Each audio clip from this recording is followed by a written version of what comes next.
Well, hello, writers. Today is Tuesday, May the 28th, 2024. Happy belated Memorial Day weekend. I hope that you did something wonderful to rest, rejuvenate, and enjoy yourself, regardless of whether you are in the United States or somewhere else. So, as I was thinking about this week's end of the month newsletter, I was looking through social media for various quotes and I found this one. It says, nervous systems heal in slowness. If you are putting the same pressure on yourself to heal that you put on yourself in your dysregulated life, your nervous system will remain dysregulated. Softness and safety cannot be present where there is urgency and pressure.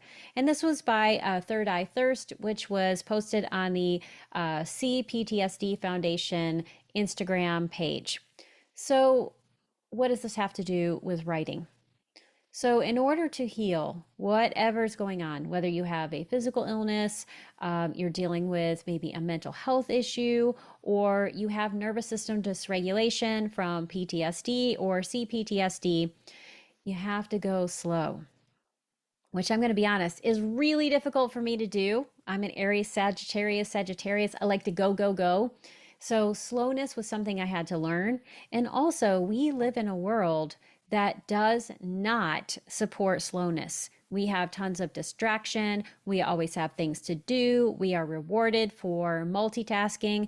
So there are a lot of ways that the world is asking us to do something that is against what our nervous systems require. And when we allow ourselves to be in a state of busyness and overwhelm and just multitasking, the fight or flight portion of our brain kicks on just a little bit, right? So we're not in some sort of big traumatic moment, but that part of our nervous system is engaged. And when that happens, we actually can't be super creative because the part of our brain that is truly creative, that generates the best material, that is able to make complex connections and have new insights, is the part of your brain that is relaxed. So, one of the things I did over the weekend was I went to the ocean, which is my happy place, and I worked to intentionally be slow. I got out of bed slowly. I ate slowly. I walked slowly on the beach. And in doing so, I felt my mind relax. And as it did, more and more ideas came to me. Now, I still made sure that I was resting, but oh my gosh, when I sat down to write with the ocean waves flowing in, so much wanted to come out. So here's my invitation for this week. I want you to think about the different ways you can incorporate slowness into your life so that you can capitalize on it and use it to maximize your creative process. I'll also share some of the things that I wrote in my newsletter because I don't generally post my newsletter on my website for the end of the month one because it has a lot of other things in it. If you'd like to get all of those other things, which include many different essays that I have curated over time, please sign up for my newsletter, which you will see the link if you are watching this on YouTube in the description. But I want to make sure that you have a chance to do the work that supports you. So I've got you covered. Also, in this week's edition of my newsletter is my next interview with Jennifer London. So, Jennifer wrote the book American Breakdown, which is about her experience with ME/CFS, which is a chronic illness that was very debilitating for her. And this was a special episode for me because I was also diagnosed with ME/CFS at one point in my life, back when I had Lyme disease. So we had a great conversation around how you navigate the writing life when you're also dealing with illness. How do you tell an illness story? The types of grit people with disabilities have to cultivate, and really all of us need to cultivate in order to get our work out there.